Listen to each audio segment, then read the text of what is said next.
pantalla, aunque ocurra esa cosa loca, pero en tu pantalla pon tu PPT. Sí, a ver.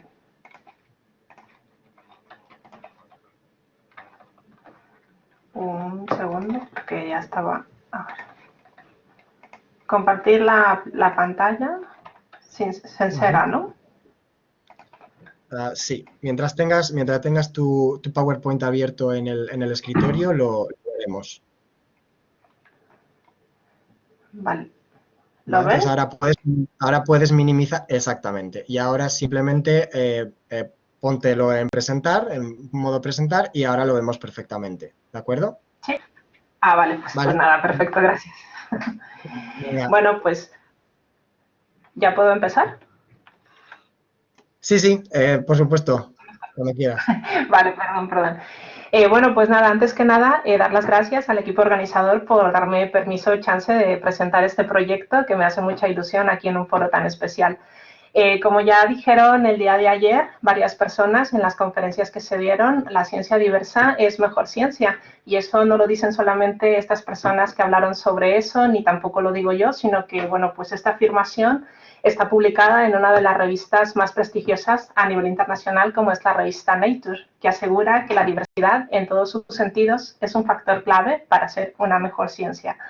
Yo soy Lidia Gil, tu social media en las redes, y hoy quiero hablarles de mi proyecto Ciencia Arcoíris, visibilizando la diversidad, que es un proyecto que lo que intenta hacer es visibilizar el colectivo LGTBI del ámbito científico, darles voz y saber cómo les condiciona su orientación sexual e identidad de género en su ámbito profesional.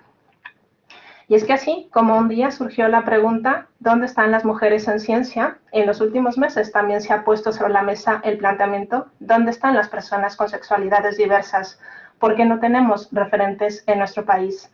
La ciencia diversa es mejor ciencia y la comunidad científica refleja o debería reflejar a la sociedad. Sin embargo, la pregunta es, ¿la ciencia tiene una imagen demasiado hetero? Estas reflexiones no son mías, sino que son de Javier Armentia, director del Planetario de Pamplona y una de las primeras personas aquí en España de poner este tema sobre la mesa. Estas reflexiones de él me inspiraron para poner en marcha un proyecto para visibilizar toda la diversidad que tenemos en nuestra comunidad científica. Ciencia Arcoíris nació en pleno confinamiento, en algún momento de lucidez que tuve, de esos pocos que fueron. Y bueno, pues lo tiene como eje vertebrador mi blog, Social Media en Investigación y las redes sociales. El objetivo que tiene es visibilizar el colectivo LGTBI, darles voz y saber cómo les condiciona su orientación sexual e identidad de género en su ámbito profesional. Las dos características principales que tienen las personas que participan en Ciencia Arcoíris son, por una parte, es que son personas de todas las áreas del conocimiento. Podemos encontrar personas del área de ciencias puras, de ciencias sociales, de humanidades, de ingeniería, de matemáticas, etcétera, y también son personas de diferentes rangos de edad, aunque sí que he de decir que la primera edición sobre todo quedó con un claro sesgo hacia personas más jóvenes, cosa que creo de arreglar en la segunda edición. Ciencia Arcoíris lo presento cada mes de noviembre con el objetivo de sumarme a la celebración del orgullo desde mi blog. ¿Y por qué es importante visibilizar el colectivo LGTBI en el ámbito científico? Bueno, pues porque lo que no se visibiliza no existe y necesitamos crear referentes a nivel social. Marina Echeverría, la primera catedrática trans en España, nos cuenta que todas las personas, seamos científicas o no, tenemos sesgos y, por ejemplo, a una persona trans podemos asociarla a todo, menos a la ciencia. Una persona trans puede ser artista, peluquera, prostituta, pero madre, científica. Ella dice que resulta necesario abrir nuestras mentes. En el caso de Ricardo de Pascual, psicólogo e investigador de la Universidad Autónoma de Barcelona, nos cuenta que es necesario visibilizar el colectivo LGTBI en el ámbito científico porque muchas veces la comunidad científica, aunque presuma de estar por encima de cualquier tipo de cosas vinculadas con la política o ideológicas, a veces es profundamente conservador y es relativamente fácil encontrarte gente que son punteras en su área y sin embargo que tienen algunas actitudes LGTfóbicas. Y sufren discriminación en sus puestos de trabajo. Eduardo López Collazo, director del Instituto de Investigaciones de un hospital en Madrid, el Hospital La Paz, nos cuenta que la discriminación no es evidente, pero se respira. Y él, por ejemplo, sabe que más de uno y más de dos ha bloqueado su presencia en algunos comités o grupos de trabajo simplemente por su condición de homosexual. Dice que algunas personas se dedican a coleccionar minorías, en su caso, la de científico, la de inmigrante, porque es de origen cubano, y la de homosexual, aunque también reconoce que seguramente la que más dolores de cabeza le ha dado es su condición de científico. Niña Samuels, la presidenta de la Comisión de Divulgación de la Sociedad Geológica de España, se define como mujer, lesbiana, colombiana, de antepasados judíos, geóloga y dibujante. Dice que seguramente ya no puede pertenecer a ningún otro colectivo más discriminado a lo largo de la historia. Sin embargo, también reconoce que la única discriminación que recuerda haber vivido es cuando ya tenía 7 u 8 años de edad y un niño en el cole la llamó inmigrante de mierda. Para que también veamos que en eso de las discriminaciones, pues también hay ciertas categorías. ¿Cómo podemos lograr una ciencia más inclusiva? Paula del Río, una de las promesas en el ámbito de la divulgación científica, está convencida que es imposible tener una comunidad científica que sea más inclusiva si no logramos que nuestra sociedad lo sea. Por tanto, ella está convencida que parte de la solución se llama educación. Y podemos crear festivales de divulgación científica que sean más inclusivos. Óscar Huertas, coordinador del Festival de Divulgación Científica Desgranando Ciencia y uno de los festivales de referencia en este país, nos cuenta que para poder lograr festivales que sean más inclusivos hay que atender a criterios de diversidad. Diversidad de temas, diversidad de género y diversidad de edad. Y aún así, aplicando estos criterios, siempre hace falta hacer una pequeña rectificación. Y esa rectificación se hace con las gafas de género, las gafas arcoíris y las gafas de inclusión. Él está convencido de que cuando se juntan todos estos factores pueden salir cosas maravillosas y bueno, pues prueba de ello es el gran festival Desgranando Ciencia, un festival que fue pionero en 2019 poniendo una sesión específica de diversidad. Ciencia Arcoíris también pone de manifiesto el gran auge que vive la divulgación científica en España, con una aportación y una apuesta bastante clara por parte de sus participantes, y en formatos súper variados, como por ejemplo la astrocopla, ese género musical creado por Manolo González y Natalia Ruiz Selmanovich, que fusiona copla y astrofísica, o las drag queens, como es el caso de Sassy Science y Lana Bully, los monólogos científicos, como por ejemplo el caso de Ricardo Moure, los youtubers de ciencia, como el Paco Soico o el arqueólogo Puto Miquel, o por ejemplo los podcasts con la historiadora Lidia García. Yo estoy súper contenta y muy agradecida por la gran acogida que ha tenido este proyecto. Yo estimo que este proyecto ha llegado casi a 55.000 personas y bueno, pues en audiencias que son bastante diversas y en espacios también singulares. Audiencias diversas porque ha logrado traspasar la comunidad científica y ha podido llegar al alumnado universitario y de bachillerato, también al público general o, por ejemplo, a los colectivos de activistas. Y también, por otra parte, se ha podido presentar en espacios singulares, atravesando las fronteras de mi blog y de las redes sociales y llegando a medios de comunicación, sobre todo medios de comunicación local. Yo vivo en Tarragona y varios medios aquí se hicieron eco de la noticia, bibliotecas y bueno, pues también se ha presentado en algunos festivales de divulgación científica. Ellos, ellas, ellas son las protagonistas de Ciencia Arcoíris de estas dos primeras ediciones. Espero que os haya resultado un poco interesante y sobre todo que os animéis a echarle un vistazo. Yo estoy convencida que proyectos como Ciencia Arcoíris son necesarios porque pueden ayudarnos por una parte, a derribar estigmas y por otra parte, pues pueden aportar, aunque sea un granito de arena para intentar construir una sociedad más justa donde todas las personas podamos tener los mismos derechos y las mismas oportunidades. Y es que una cosa que no podemos olvidar es que actualmente el colectivo LGTBI sigue siendo perseguido y criminalizado simplemente por su orientación sexual e identidad de género en 70 países del mundo. Así es que pues trabajemos cada día para cambiarlo. Muchísimas gracias. Muchísimas gracias, Lidia. Ha sido muy guay, la verdad. Es un proyecto súper bonito. Bueno, no sé si hay alguna pregunta. Lo podéis escribir por el por el chat. ¿Alguien le quiere preguntar algo a Lidia? Voy a compartir el vídeo. Este proyecto es solamente en formato de blog de momento, aunque ya nos has contado que ha llegado a otros lugares, pero la idea original es solamente formato blog. ¿No piensas, porque me parece una muy buena idea, no piensas ir a otros formatos donde poder llevar Ciencia Arcoiris a otros lugares y no solamente en formato blog?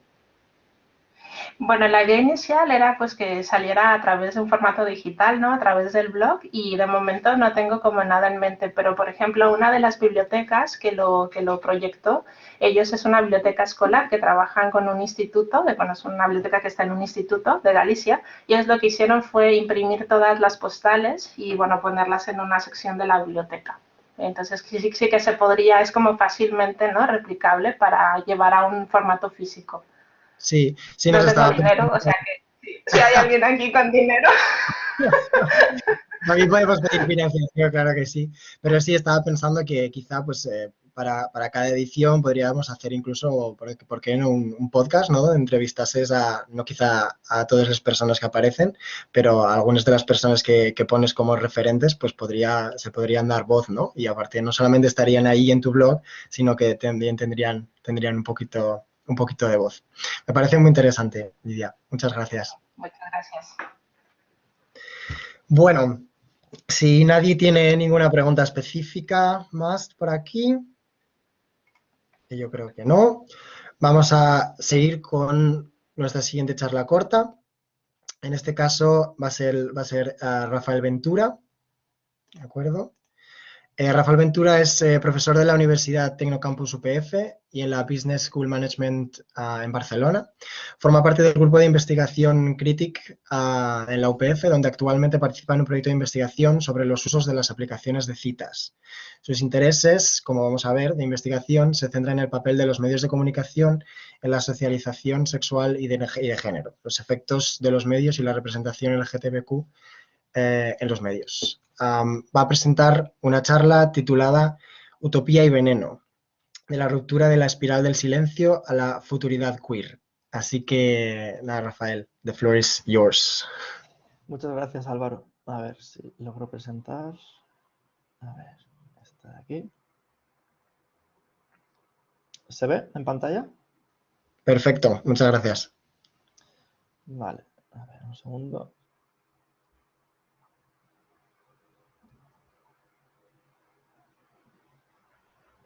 Que me organice la pantalla, así también os veo. Vale.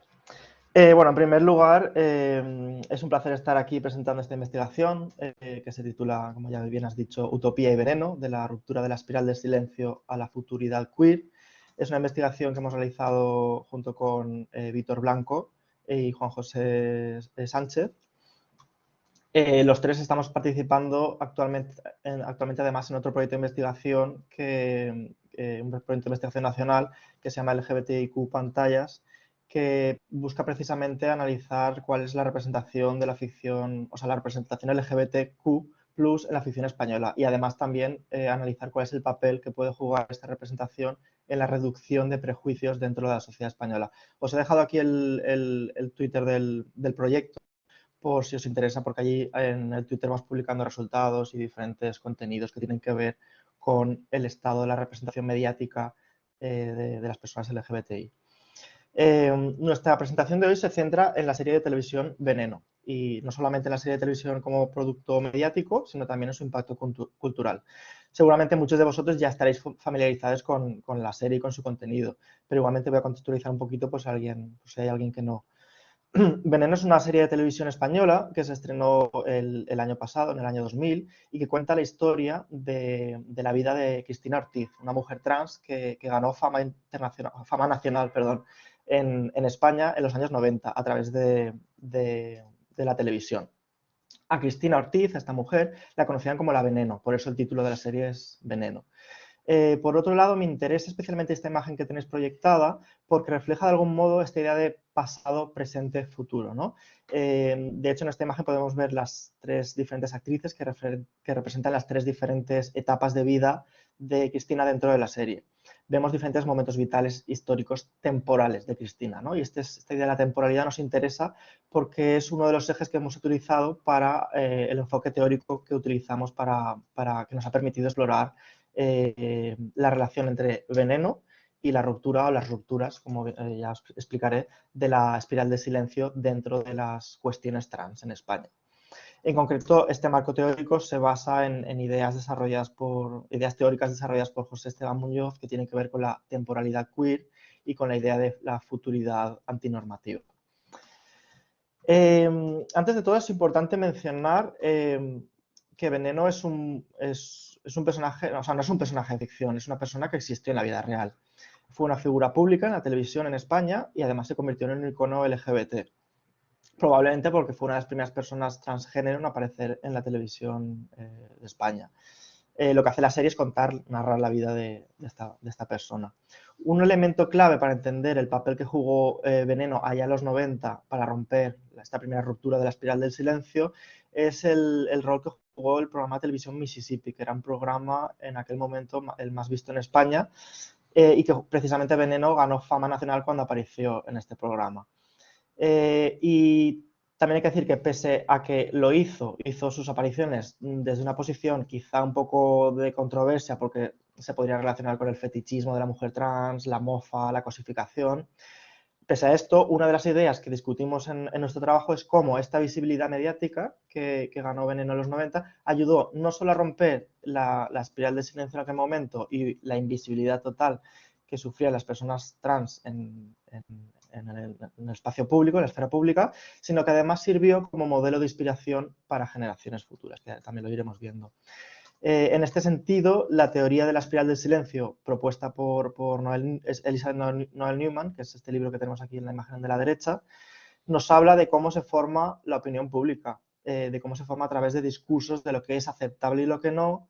Nos habla de cómo la sociedad amenaza con el aislamiento a las personas que expresan posiciones o opiniones minoritarias o contrarias a la norma y hace que estas opiniones cada vez se silencien más en una espiral que cada vez da más voz a las opiniones mayoritarias.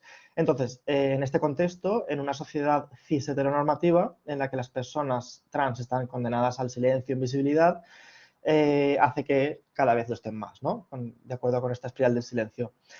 Sin embargo, Noel Newman también nos habla de la existencia de lo que ella denomina el núcleo duro. El núcleo duro ella lo describe como personas que no temen al aislamiento y manifiestan públicamente su postura y su opinión, ¿no? Haciendo que esta opinión, estas posturas, estas realidades se incorporen dentro del discurso público y por lo tanto sean visibles. Dentro de esta idea podríamos entender que Cristina, la Veneno, formó parte de este núcleo duro que empezó a dar voz a la existencia de las personas trans en el discurso público español allá en los años 90. Otro nivel de análisis para entender esta ruptura de la espiral del silencio pasa por entender Veneno como producto cultural. Este análisis como producto cultural nos permite establecernos a nosotros mismos, es decir, la sociedad española, en el aquí y ahora, como un propio sujeto de análisis y nos permite explorar el impacto que ha tenido Veneno. Y hablo de Veneno tanto de Cristina como persona, como de Veneno como producto cultural, como serie, etcétera, ¿no? El impacto que ha tenido Veneno en la sociedad española, dentro de la sociedad española. Por tanto, tenemos que como producto cultural Veneno no solamente juega un rol en los años 90 con sus apariciones públicas en la televisión, sino que años más tarde se escribe su biografía, en la cual posteriormente se basa la serie de televisión. Y además, esta biografía es escrita por Valeria Vegas, que curiosamente es un personaje también dentro de la serie, de la narrativa de la serie. Entonces, por contextualizar a Valeria, Valeria es una periodista y es una mujer trans también, que descubre a Veneno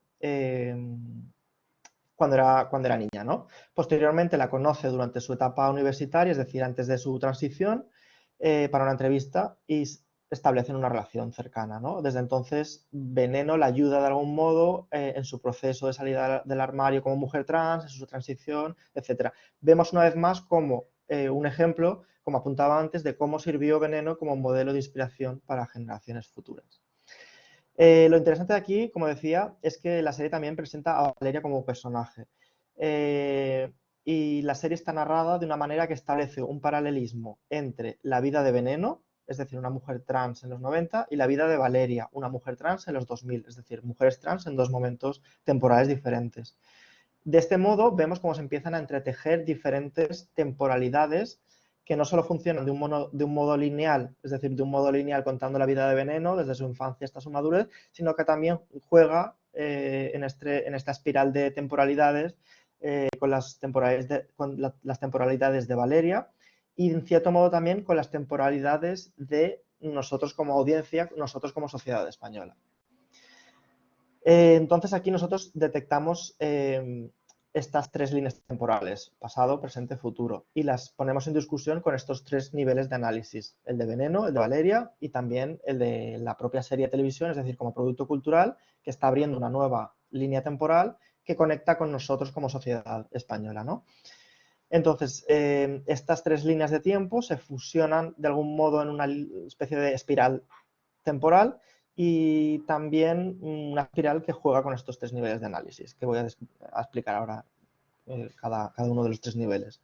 Partiendo del pasado, durante la serie asistimos a la infancia de Veneno en su pueblo natal, ¿no? En su pueblo, en Ágara, un pueblo andaluz, pequeño, cerrado, el cual tuvo que abandonar para mudarse a Madrid, que fue la ciudad que finalmente la permitió brillar como persona, ¿no? También somos testigos del pasado de Valeria. El pasado de Valeria es la imagen central, es esa niña que está en Valencia, que se esconde, que se escapa de la cama para ver en pantalla las apariciones de Veneno en los años 90, que le sirvieron en algún modo de inspiración para su futuro, ¿no? Y finalmente nosotros como espectadores, es decir, como sociedad y como espectadores de la serie, también tenemos un pasado que tiene que ver por un pasado que incluye la estigmatización a las personas trans como sociedad, la representación estereotipada de las personas trans e incluso la invisibilización de las personas trans en los medios de televisión, en los medios de comunicación. Un dato importante a mencionar sobre la serie como producto audiovisual es el meticuloso trabajo que han realizado para hacer una fiel representación de Veneno. En estas imágenes podemos ver, son imágenes que he puesto en las que se ve el personaje de la serie a la izquierda y el personaje real a la derecha, ¿no? Entonces vemos cómo el meticuloso detalle que han tenido en cuenta los vestidos, las joyas, el maquillaje. Esta es otra imagen, tenemos a la izquierda el personaje de televisión y a la derecha el personaje real. Vemos como la fidelidad que sigue, ¿no? Y esta finalmente la otra imagen. Que no se me olvide mencionar justamente esta actriz, que es la actriz Isabel Torres, que es la actriz que interpreta a Veneno en su etapa final de su vida. Nada, simplemente quería mencionar que acaba de mandar un vídeo de despedida en las redes sociales porque le han diagnosticado cáncer y le han dado 2 meses de vida y se está despidiendo de las redes. Entonces, desde aquí queríamos mandarle un fuerte abrazo. Siguiendo con las líneas temporales, el presente de Veneno podrían ser sus grandes años, ¿no? El momento de estrellato televisivo, el momento que aparece en el programa de televisión Mississippi. El mismo programa que comentaba antes que veía Valeria cuando era niña en la tele, ¿no? Para ver cómo se van entretejiendo estas temporalidades. Es decir, el Veneno aparece en los 90 en televisión, Valeria la ve en televisión siendo niña. El presente de Valeria sería la década de finales de los 2000 en Valencia, siendo una estudiante de periodismo que decide escribir un libro sobre Veneno. Y eso hace que la lleve a conocer a Veneno y comience a conocer su entorno, sus amigas trans y le ayuden, que sean una fuente de soporte para su transición. Finalmente, el presente de nosotros como sociedad sería el momento que como espectadores estamos asistiendo al estreno de Veneno como serie durante el año 2000, ¿no? El presente de la visualización de la serie. En último lugar tendríamos el futuro. El futuro de Veneno son sus últimos años. Es decir, una vez conoce a Valeria, le cuenta su historia, vuelve a televisión y finalmente publica el libro. Y finalmente su etapa final que desencadena en su fallecimiento en el año 2016. El futuro de Valeria, digamos que comienza después de lo que nos muestra la serie en su narrativa. Sería Valeria en su vida real. Valeria Vegas es una mujer real, es una periodista que ha publicado varios libros, ha hecho documentales. Todos ellos tienen que ver con la representación de las personas LGBT en España. Es decir, aquí volvemos a la idea de cómo una espiral de silencio que rompe Veneno en los años 90 sirve de inspiración para seguir rompiendo esta espiral de silencio, seguir dando más voz, visibilizando la realidad de las personas LGBT, y es algo que continúa haciendo Valeria Vegas en su presente, ¿no? En su futuro, perdón. Y el futuro de nosotros como sociedad vendría marcado por preguntas, ¿no? ¿Cuáles son los próximos pasos que tenemos que dar como sociedad para mejorar la situación, la vida de las personas trans dentro de la sociedad española, ¿no? Sobre todo dentro del debate actual que ha habido bastante reciente sobre la creación de la ley trans, etcétera, ¿no? Estas tres líneas de tiempo que hemos estado explicando, que tienen que ver con Valeria, o sea, con Veneno, Valeria y nosotros como espectadores o como sociedad, y que tienen que ver con el pasado, presente o futuro, se están fusionando a su vez como una especie de espiral, que además también expresa muy bien esta metáfora de la espiral del silencio. Nos viene muy bien para explicar esta metáfora de la espiral del silencio. Aquí tiene un vídeo, lo que pasa es que estoy utilizando un PDF y no funciona. Simplemente es un vídeo que explicaba cómo dentro de la propia narrativa de la serie se utiliza, haciendo un juego de lenguaje audiovisual, hay una escena muy bonita en la cual extrae estas temporalidades y aparecen en un mismo plano los tres momentos vitales de Veneno, y también la cámara juega con una espiral que da juego a esta idea, a esta metáfora de la espiral del silencio, espiral de temporalidades, espiral del movimiento de la cámara, ¿no? Finalmente queríamos terminar la presentación comentando desde la perspectiva de los estudios culturales cómo el impacto que ha tenido dentro de la sociedad, tanto Veneno como persona como Veneno como serie, ¿no? A varios niveles. Primero, el impacto nacional. La serie fue uno de los estrenos con mayor éxito el año pasado, atrajo a más de 2,5 millones de espectadores y obtuvo varios premios nacionales. Pero lo más importante, aparte de esto, es que tuvo un impacto dentro del debate público. Como muestra esta diapositiva que tenéis en pantalla, tenemos un ejemplo de un tuit de Pablo Iglesias, vicepresidente del gobierno español en aquel momento, que tuiteó sobre la serie, justamente en un momento en el que se estaba debatiendo públicamente la ley trans, ¿no? Entonces vemos cómo genera también debate público. En el contexto internacional también ha tenido impacto. La serie se ha distribuido en inglés a través de la plataforma HBO Max, y ha venido con el reconocimiento de grandes figuras públicas dentro de la cultura LGBTI como RuPaul, que dice aquí en este tuit, dice "Oh my God", sobre la serie Veneno, o también Janek Mock, que es también un icono trans en Estados Unidos, que precisamente ha escrito y dirigido algunos de los episodios de Pose, que es otra de las series que también tienen mucho que rascar en cuanto a la representación trans. El impacto también ha pasado por reconocimiento, cobertura mediática internacional, incluyendo The Time, The New Yorker, Variety, etc. Y finalmente, ya por cerrar nuestra presentación, también dentro de esta idea de los estudios culturales y del impacto que ha tenido en las propias industrias mediáticas, es la idea de cómo la serie ha ganado premios internacionales, el premio del GLAAD. El GLAAD es una asociación contra la discriminación mediática, digamos, de las personas LGBTI, que hace análisis cada año, presenta informes cada año, y el año pasado les dio, bueno, este año les dio el premio a la serie por la representación trans que había hecho, ¿no? Y no solamente esto, sino el impacto en la industria mediática, que pasa por un discurso que se está generando ahora, ¿no? El discurso que tiene que ver con qué actores o actrices deberían interpretar a personajes trans en series y películas, ¿no? Hasta ahora siempre lo han hecho actores o actrices cis, sin embargo, todos los personajes de la serie Veneno son interpretados por actrices trans, ¿no? Y esto está saltando un nuevo debate dentro de la industria mediática de quién debería estar representando estos personajes.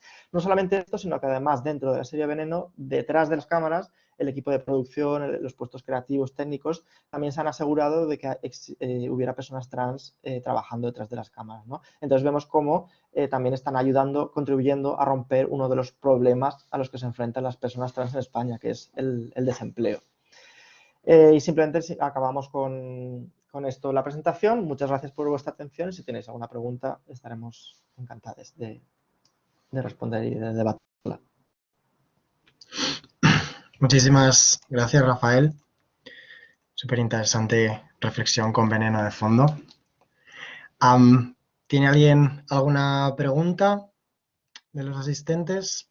Que la puede escribir por el chat o que se desmute y vaya para adelante. Que se desmute, porfa, que el chat no sé ni dónde está. Ah, vale, pues que está abajo a la derecha una... Ya lo tengo. No, pero siempre es más bonito, ¿no? Escuchar la voz y hacer como más un diálogo, ¿no? Estoy de acuerdo. Hola, buenas. Hola, Eduardo, adelante. Bueno, la cámara no me está dejando poner, no sé por qué, pero bueno. Quería preguntar, es decir, digamos en el caso de, porque bueno, yo tengo alguna persona allegada que es transexual, pero es una realidad que le da muchísimo miedo reconocer, aunque es consciente de ella.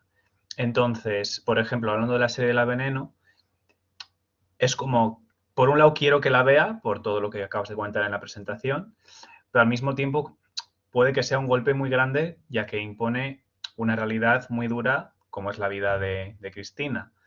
Entonces, me gustaría saber tu opinión.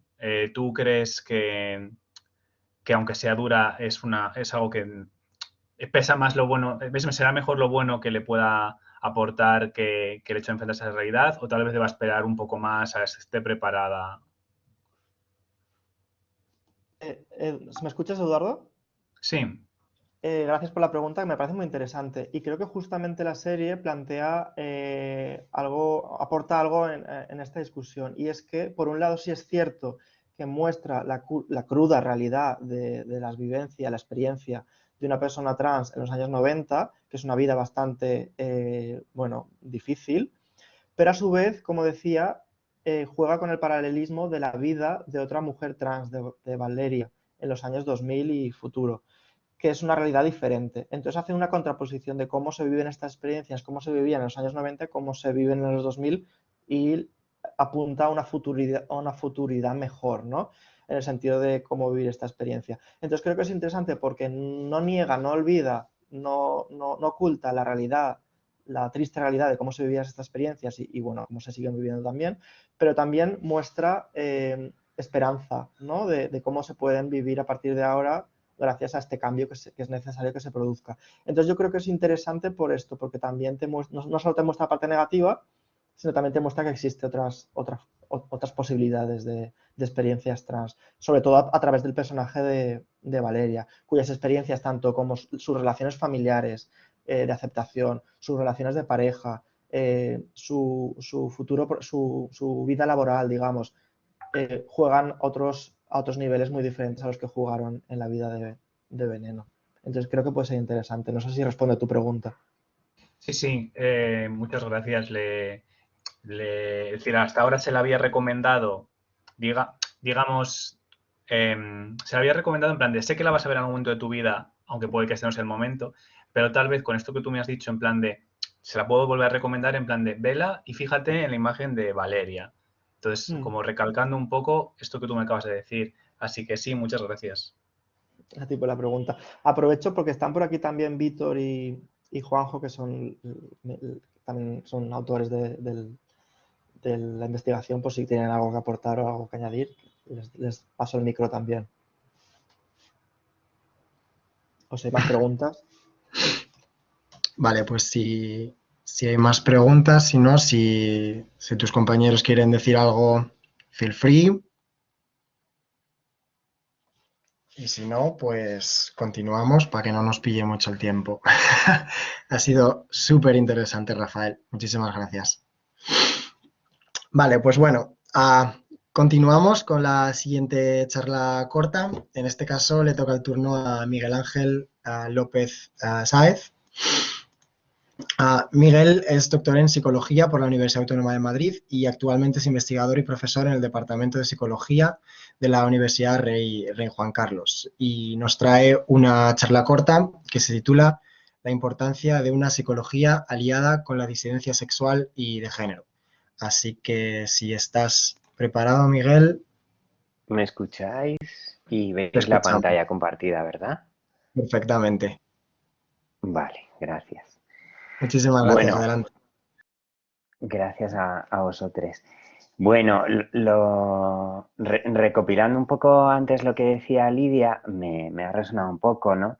Esto de que es esencial que aparezcamos personas LGTBI en la ciencia, por lo que puede suponer para otras personas.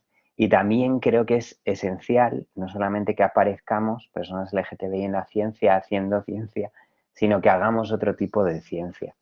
Ahí lo dejo y ahí lo planteo, ¿no? Que creo que también es un debate. Lo digo porque también estoy convencido de que hacemos otro tipo de ciencia las personas LGTBI. Hacemos una ciencia, al fin y al cabo, más inclusiva. Y en esto, o de esto es de lo que vengo yo a hablar, ¿no? De cómo dentro de la ciencia psicológica podemos generar una ciencia psicológica justamente más inclusiva, ¿no? Más aliada con las disidencias sexuales y de género.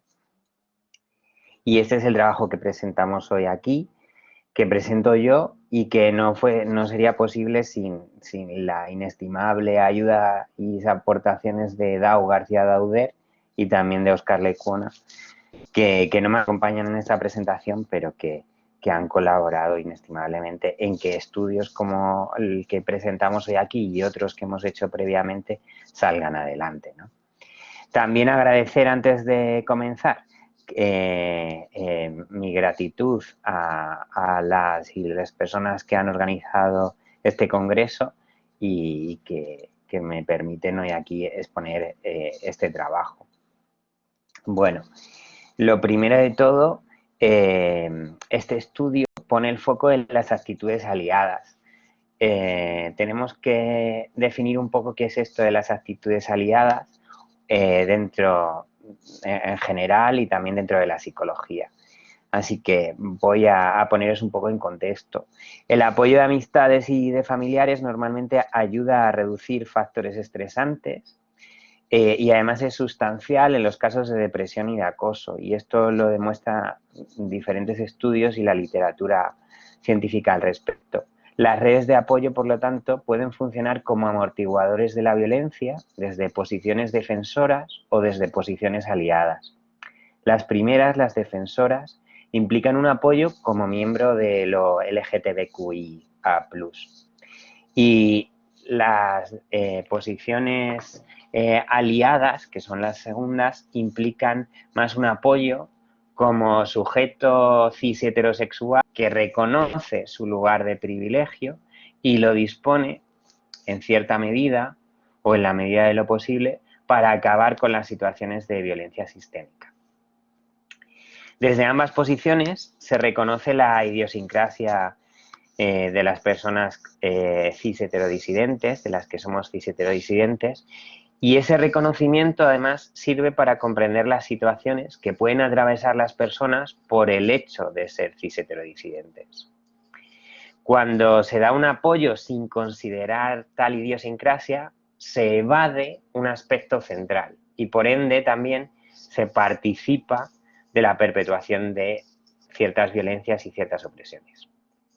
Dentro de la psicología, la Asociación de Psicología Americana ha reconocido la importancia de la formación para evitar las actitudes negativas, los prejuicios y entender mejor las realidades de las personas lesbianas, gays, bisexuales, trans, queer. Y en ese sentido ha dictado diferentes guidelines o directrices, ¿no? Sobre cómo tienen que hacer los profesionales. En cambio, si nos vamos al contexto español, la psicología española no ha tenido un desarrollo sobre este tema, más allá de adherirse en 2016 a la Red para las Cuestiones de Lesbianas, Gays, Bisexuales, Trans e Inter, la ICINET. Y además, no solamente eso, la normativa reguladora de los estudios de psicología, la ANECA, no considera competencias específicas sobre el tema para formar a futuros profesionales de la psicología. El estudio que planteamos y que expongo hoy aquí pretende dotar de un instrumento en español que evalúe el grado de identificación aliada que, como vemos, resulta de suma importancia para conocer las adecuadas competencias profesionales. Nos hemos basado en la propuesta que planteó Nicole Jones y otros colaboradores en 2014, que desarrollaron un instrumento que recoge las principales dimensiones que identifican a las personas que son aliadas. Estas dimensiones serían el esfuerzo por la adquisición de conocimientos sobre historia, legislación y cultura, la autoconfrontación que tienen estas personas aliadas ante las propias creencias negativas y la revisión de las mismas, la promoción de los derechos mediante acciones y conductas que hacen estas personas que se consideran aliadas y la comprensión de las injusticias cotidianas que conforman las experiencias de vida de las personas cis heterodisidentes. Bueno, en general, todo este contexto nos da lugar al estudio que planteamos, que es una adaptación y validación al español de la medida de identificación aliada. Esta medida es importante dentro de la literatura psicológica porque plantea una medida que va más allá de las mediciones sobre lo negativo. Anteriores estudios estaban basados sobre todo en la medición de la homofobia o de la LGTB-fobia, y este estudio lo que plantea es una medida sobre aspectos positivos, sobre aspectos que tienen que ver con la alianza, sobre el nivel de compromiso con los derechos, con la denuncia social frente a las injusticias y también de conocimiento sobre el universo LGTBQIA+. Para la validación se utilizó un cuestionario sociodemográfico con variables como las que aparecen en esta diapositiva que os comparto y se realizó un muestreo aleatorio estratificado sobre una población total de estudiantes, en este caso solamente de la Universidad Autónoma, aunque en otros estudios ha sido de las 3 universidades públicas madrileñas, para que fuese algo representativo. Se determinó el tamaño de la muestra para un nivel de confianza del 95%, máxima variabilidad y error máximo del más menos 3%. Bueno, y esto se resume en que tenemos una muestra total de 333 estudiantes de grado, de los cuales 223 eran heterosexuales. En general, la muestra dentro de la disciplina de psicología, pues la mayoría son mujeres y una minoría son hombres. La mayoría eran mujeres cis, de las personas que participaron, y una minoría de cis hombres. Bueno, si nos vamos a la muestra que hemos elegido, si viésemos las 3 universidades serían 596, como el estudio está centrado en la Autónoma de Madrid, son 223, ¿vale? Y la afiliación política de la mayoría de la gente que participó era de izquierdas. Cuando se les preguntaba sobre la variable, sobre tener contacto con determinadas personas, destaca la ausencia de contacto de la mayoría de estudiantes de psicología con personas trans, y la edad media más o menos rondó los 21 años de edad. Bueno, todas estas personas fueron seleccionadas justamente al azar, siguiendo criterios proporcionales en función de su identidad de género. Todas las personas que participaron recibieron las mismas instrucciones y se les informó de la voluntariedad y la confidencialidad. En la traducción del instrumento original que nos proponía Jones, se utilizaron versiones adaptadas de los ítems realizadas por 3 personas expertas en psicología del género. Se hizo un grupo piloto de estudiantes para valorar la comprensión de los ítems al respecto, y también un experto en lenguaje inclusivo revisó los ítems y se realizaron algunas modificaciones. Por último, se realizó una doble traducción sin encontrar diferencias significativas entre la traducción y el original, al menos en cuanto a significado. Por lo tanto, esta adaptación es un estudio instrumental y para validar la estructura latente se realizaba un análisis factorial confirmatorio y los resultados nos mostraron pues, ajustes adecuados, tal y como aparece en la figura 1, aquí, y que confirmaron justamente esa estructura trifactorial conformada por las dimensiones de las que hablaba antes, ¿no? Que al final son alianza y apoyo, que son esas actitudes de compromiso con los derechos, la alianza de concienciación sobre la opresión, que son esas actitudes de implicación con la denuncia social frente a las injusticias, y la alianza de conocimiento, que son las actitudes sobre conocimiento del universo LGTBIQA+. La validez convergente fue examinada mediante análisis de correlaciones bivariadas y análisis de regresión lineal múltiple de cada dimensión de la escala. Y no me voy a entretener mucho aquí en contar esto porque además creo que es un poco aburrido, pero bueno, luego si tenéis preguntas os puedo resolver. Pero en general lo que nos dicen estos análisis de regresión múltiple que aparecen en esta diapositiva, lo más significativo es cómo la homofobia y los grados de vínculo con personas LGBT y afiliación política suelen ser buenos predictores justamente del grado o del nivel de alianzas, ¿no? Para cerrar un poco, en general decir que el estudio proporciona una evidencia adicional de la validez y fiabilidad de esta adaptación española, que la medida es una herramienta fiable, mostrando las 3 subescalas una consistencia interna adecuada.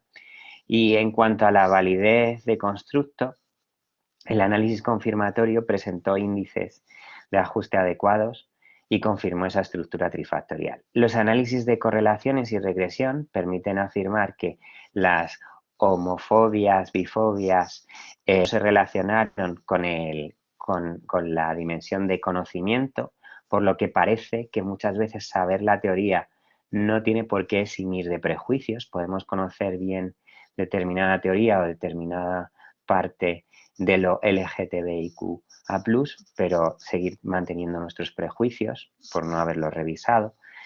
También que a menor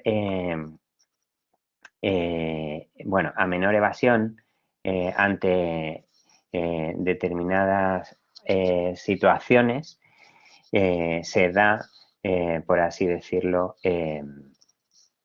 un grado de alianza mayor al fin y al cabo, porque no evito no revisarme, ¿no?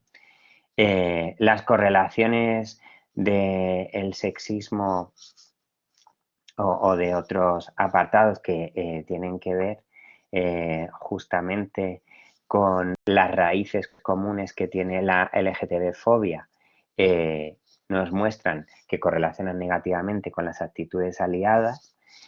Y en general los resultados nos dicen justamente cómo los hombres, como las personas de derechas y las personas con menor grado de contacto tienden a tener menos actitudes aliadas con las personas LGBTQ.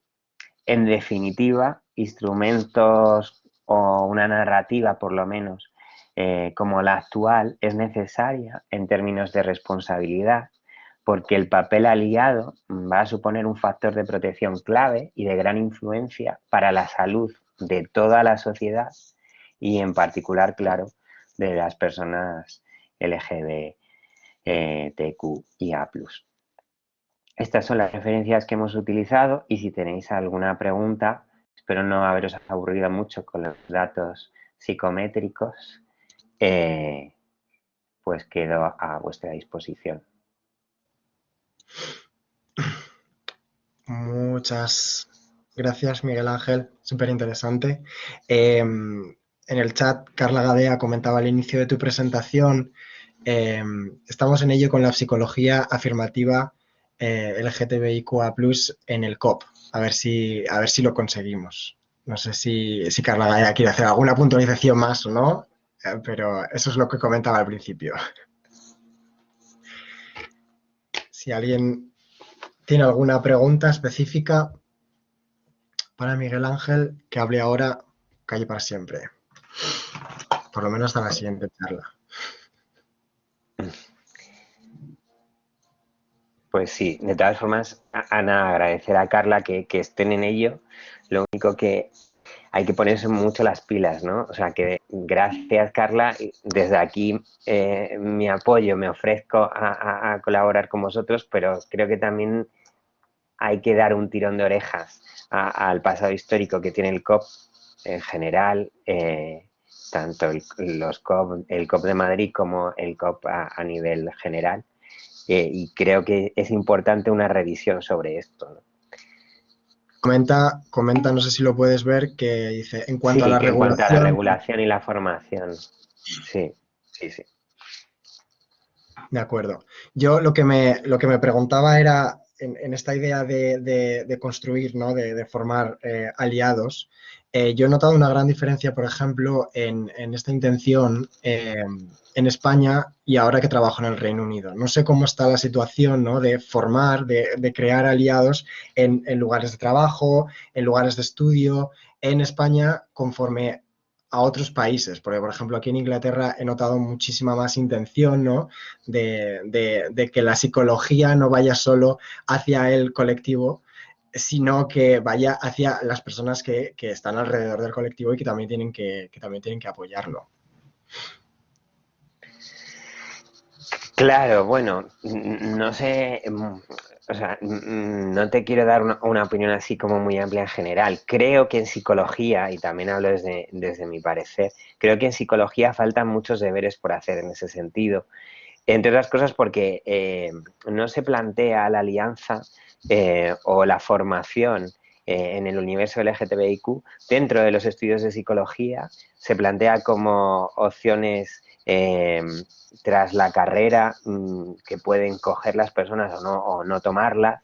No se plantea ni siquiera como que se trata de formar a buenos profesionales, porque al fin y al cabo no formar en el universo LGTBIQ a personas que se supone que van a trabajar por la salud mental y por la salud y por el bienestar, al fin y al cabo lo que nos está diciendo es una deficiencia y además nos está dando o nos está mostrando que al fin y al cabo no van a desarrollar unas competencias profesionales de manera adecuada, es decir, que van a ser malos profesionales.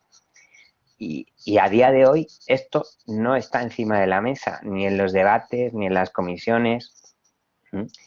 Ojalá que empiece a estar más encima de la mesa, ¿no? Y que no solamente sea la firma de meros compromisos por parte del COP y que esto se traduzca también en que las facultades de psicología y las conferencias de decanos planteen en serio una formación dentro de la formación del grado de psicología o de los másteres habilitantes que hay dentro de la profesión, en la que sea obligada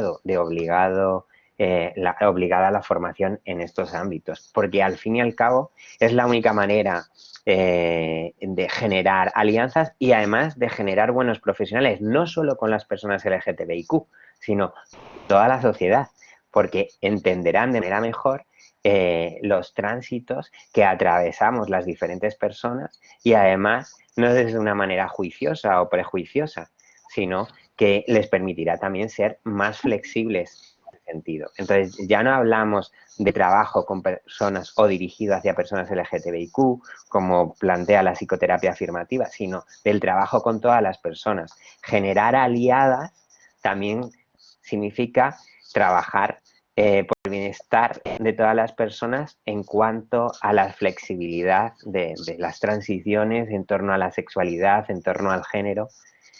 Bueno, no sé, es un poco como lo concibo. Y así, en resumida tu respuesta, creo que todavía falta mucho por hacer, Álvaro, por lo menos aquí en España. Vale. Carla Gadea decía, de hecho, un objetivo específico que tenemos es promover y establecer la psicología afirmativa como especialidad y marco de referencia para la atención a la DSG. Y yo insisto que no solamente como especialidad, que tiene que ser en la formación básica del grado en psicología, no solamente como especialidad. No puede ser que tengamos psicólogos graduados, psicólogas, psicólogues graduados que salgan sin esta formación y que esto solamente se plantee a nivel de máster. Bueno, simplemente lo planteé, pero creo que es importante el compromiso en ese sentido. Muchísimas gracias. Muy interesante, Miguel Ángel. Pues nada, nos movemos ya hacia la siguiente charla. Vamos un poquito tarde. La siguiente charla la va a dar la doctora Juana Bermejo Vega.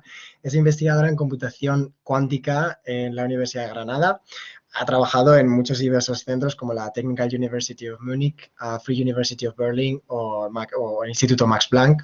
Además, Juana Bermejo Vega, y además creo que todos la conocéis también por eso, es una activista por los derechos, la igualdad y la inclusión del colectivo LGTBIQ en ciencia. La charla que trae hoy Jara nos habla de Data Analysis of Queerphobic Hate Speech in the Social Network Twitter, which va a ser bastante interesante seguro. Así que, the floor is yours.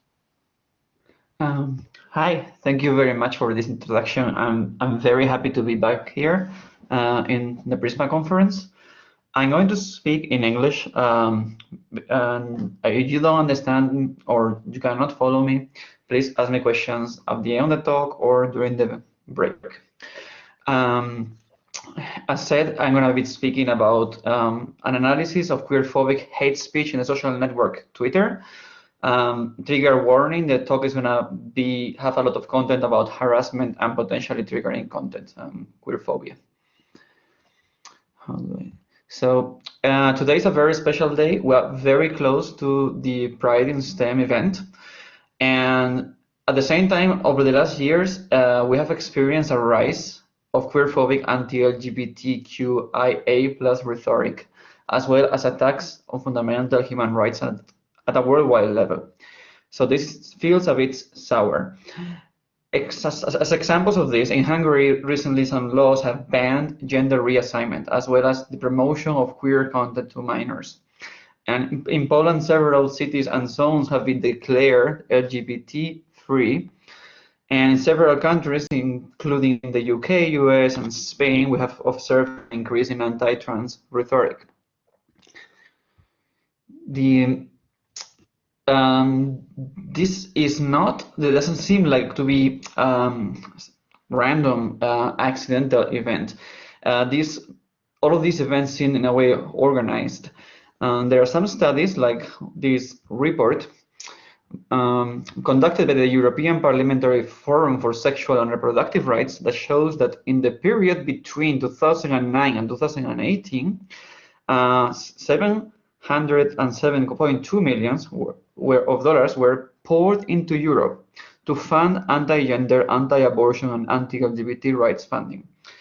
Most of this funding comes from religious extremist groups, coming from many places, including the US, Russia, and Europe. There has also been a huge increase of trans topics in the news coverage. In particular, some studies, like one conducted by mermaid.org, an organization in the UK, shows that in the UK press, there was a 3.5 increase in news coverage about trans people from 2012 to the period between 2018 and 2019. This would be great if these news were raising visibility, but they also observed that there is a huge increase and a much bigger increase of negative news spreading misinformation about trans topics, changing from tens of news to over 600 of news in some cases. Also in the UK and also in the US and in Spain, we've seen an increase of anti-trans rhetoric. Both in the UK and the US, laws have been approved to ban access to hormone treatment for trans kids. I mean, puberty blockers. this has happened in several places, and it's a worrying direct attack to our community. It is well known that having access to puberty blockers in trans kids is very good to prevent suicidal ideation, and it decreases the risk of suicide. In Spain, on the other hand, the rise of anti-trans rhetoric has put the trans law in jeopardy. This is a project to make a law in Spain to guarantee several trans rights that are reclaimed by several international human rights organizations, including the right to gender self-determination. However, the increase of transphobia also within the Socialist Party of Spain right now in the government has put this law in a strange kind of limbo, and right now it's still not approved. Sorry, I skip one slide. Last, on this context and motivation, I've also suffered personally this transphobia, as well as several trans people. We've seen an increase of cyberbullying and harassment attacks to trans figures that are visible online. Like sometime for example, in 2020, some accounts started spreading some rumors that I had stolen my job at the university, pretending to be a woman, which was a ridiculous claim because my position is not a woman's position. And these type of messages online are extremely common these days. Okay, so we've seen there's a rise of queerphobic hate speech, and in this work, motivated by this, we decided to analyze the spread of hate speech with quantitative methods, with software algorithms on social networks. In particular, we focus on Twitter in the period between 2019 and 2020. This is work in progress together with Ana Valdivia and Ana Alvarez and Daniel Manzano. And what we do and what we observe here is that the hate speech spread in the social network Twitter seems mostly astroturfed, manufactured, artificial, and it's pushed by certain such astroturf trends, Twitter hashtags. This is a worrying fact because doing this type of communication strategy is not typical of progressive movements. It's actually a tool used very frequently by far-right reactionary groups.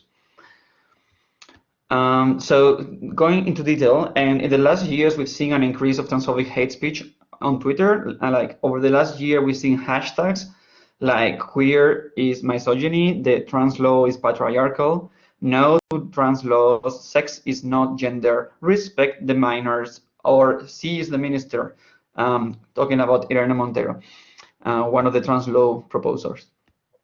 And to show a detailed example of this, we have analyzed one hashtag called Cesa la Ministra. This is saying fire the minister. It's about Irene Montero. It was made right before 8 March, on 6 March 2021. And it had a huge, a decent amount of activity. It had 21,446 tweets in 4 days and about 6,342 users. It looks like a lot of people, in particular for LGBT people. However, if you do an analysis, many of these users are not very active. In fact, a very small size of these users are most of the content. 39 users, the most active ones, created 25% of the content, and 355 users created 50% of the content. We can also see that the trend was created by TERF accounts, trans exclusionary radical feminist accounts, and it blew up through social media interaction with far-right accounts. The summary of this is that transphobic hate speech spreads sometimes on Twitter via trends like this, but they are created by reactionary echo chambers. And in the rest of the talk, we're going to analyze this in more detail and explain our methods. So what we do to analyze this is to use a tool called T-Hoarder, which is a software that uses the official Twitter API to download Twitter data directly from Twitter. We can download all of the data associated to one of these hashtags, all tweets and a lot of metadata associated to the hashtag we have analyzed. And we can use this software to generate graphs graphs like this one. In this graph, you see vertices and edges. The vertices are Twitter accounts, users, and the connections are retweets that happen within these hashtags. Somebody tweets, somebody retweets, there is a stick in the image. And then you use another software to find clusters of users that interact within themselves, communities that are very active within themselves and are retweeting each other or interacting with each other a lot. That is done mathematically using an algorithm which is called a giant component algorithm. This is actually an off-the-shelf tool. We haven't programmed anything. We just use available tools. And you can see in this figure that the activity in that hashtag was organized in more or less in 7 communities that talk about different topics within themselves. And however, when you look into detail, you see that, for example, in the first hours of the hashtag, the content is very similar. Like the first tweets in the first hours all look like this. They are talking to the president of Spain, all saying the president should fire the minister for making this trans law. Like the first tweet directly says no to the trans law. And then there is, boom, lots of tweets which are very similar.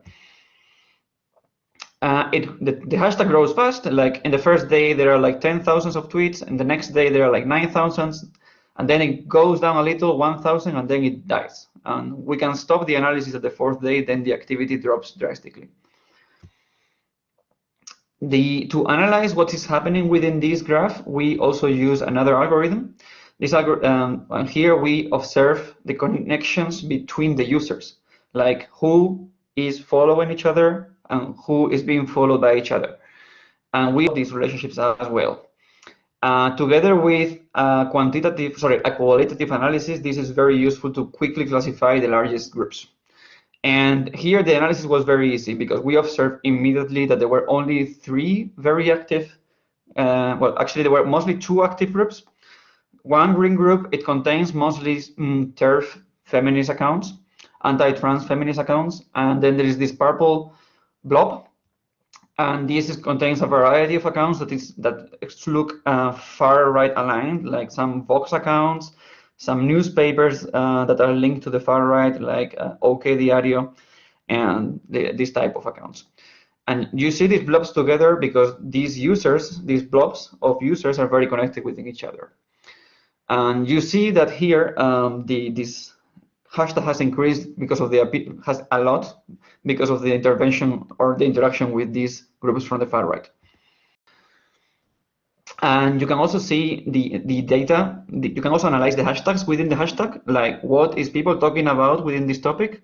And people are talking substantially about firing the minister Irene Montero. There is like hashtag pesa la ministra, hashtag Irene Montero dimisión.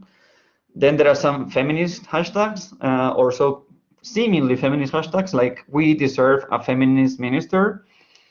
And then there are some hashtags which are very visibly transphobic, like feminism doesn't vote misogyny, no to the trans law, or sex is not gender.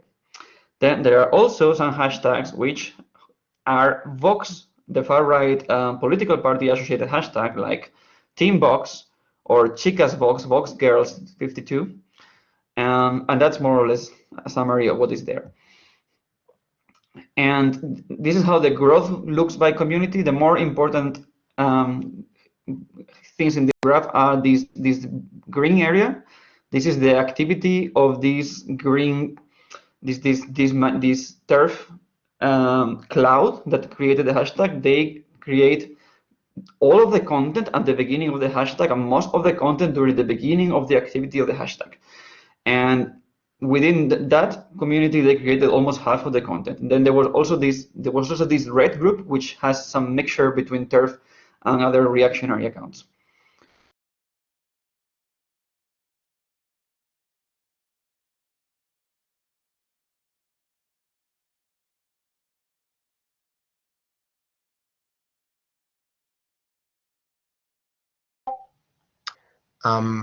Vale, parece que Hanna se ha caído a algún sitio. Vamos a ver si podemos contactar con ella lo antes posible para hacerla volver.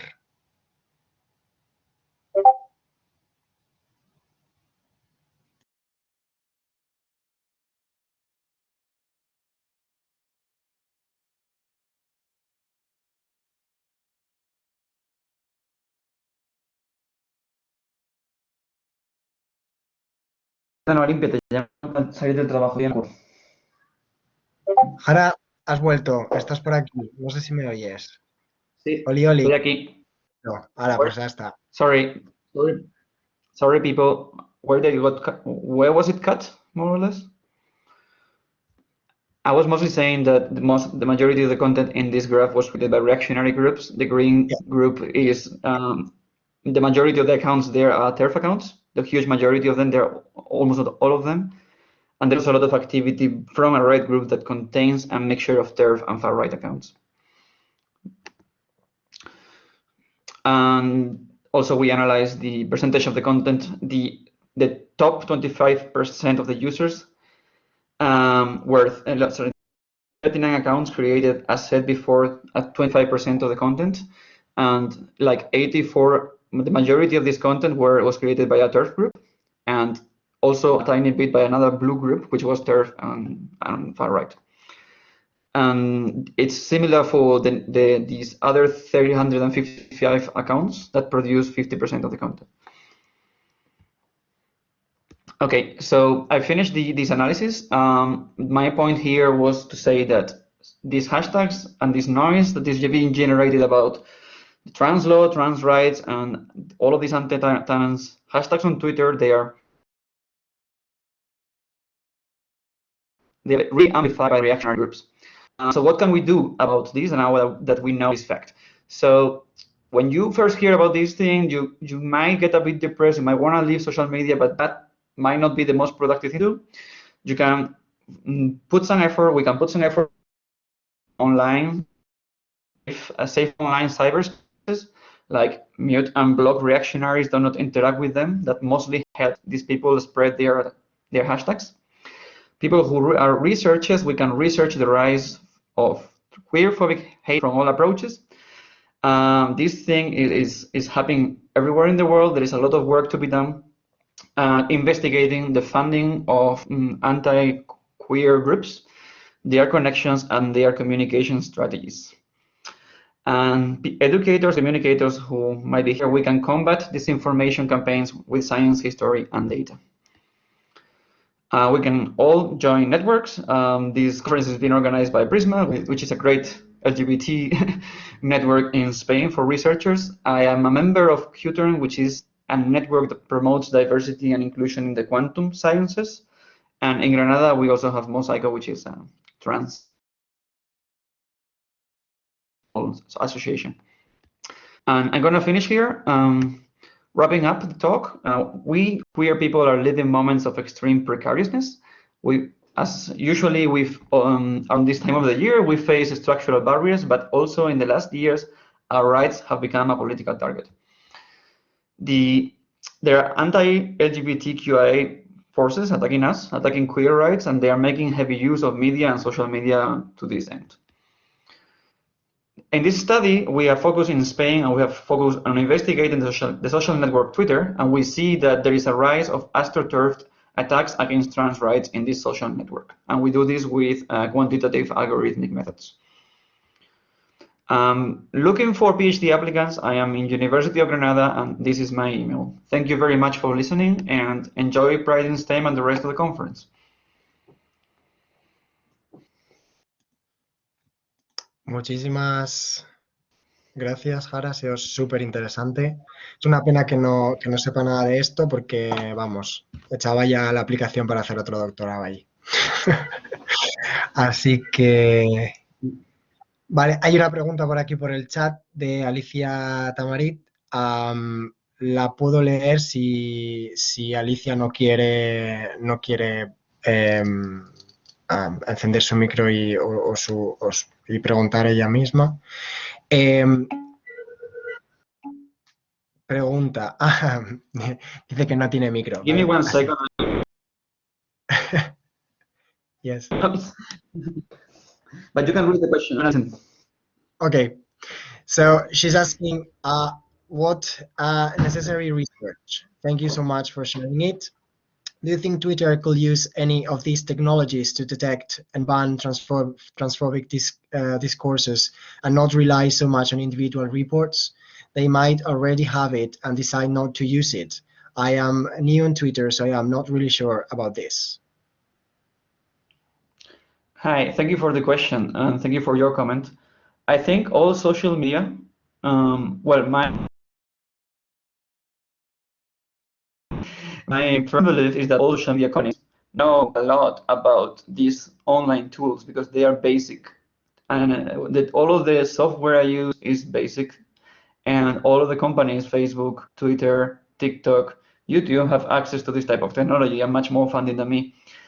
So I'm sure they can actually already analyze all of this stuff by themselves, because it would be strange if they couldn't. I mean, you see here, we are a very small team and we can actually analyze it. So we're not using any magic. So there is actually more research. Well, it will be tempting to believe that the reason why social media do not stop this type of hashtags is because these hashtags might benefit their business model. Their business model from having interaction in their platform, so they don't have an internal pressure to really stop these hashtags by themselves unless there is a lot of community and external pressure. And that's my opinion. Of course, we cannot prove anything because all of the internal Twitter platform, the code and everything is closed. So even the recommendations algorithms, we don't have access to them. The algorithms that they use to recommend information or content to you when you open social media network, and that code should be open and should be accessible.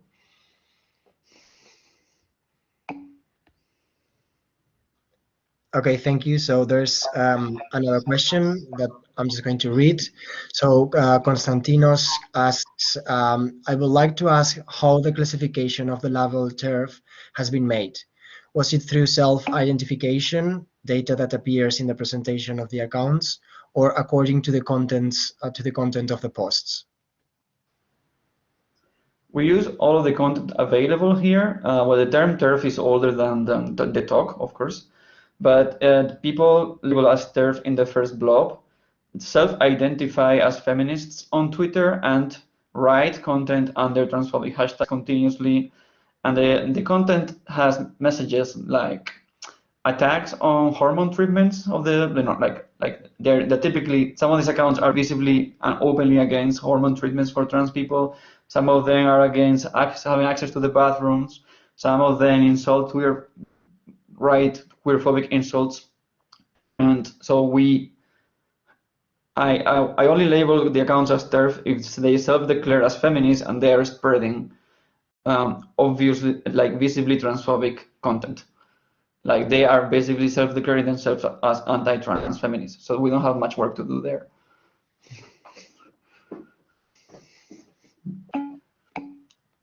Okay, so many thanks. If there are no more questions, quizá puedo pasar ya a castellano. Muchísimas gracias, Jara, por tu presentación. Y nada, ahora, si no me equivoco, nos vamos ya a comer y a los pósters online. Así que, como hemos hecho antes, podemos irnos de aquí. Y entonces ya nos vamos otra vez al GatherTown. En el GatherTown, pues podéis hacer un poquito de networking, hablar con la gente, pasear por allí, jugar, que también tenemos juegos. Y recordad, la gente de los pósters, ¿vale? Que tiene que ir a su póster y nada, y que vaya muy bien en este ratito, ¿de acuerdo? Así que muchísimas gracias a los 4 ponentes, porque ha sido muy interesante.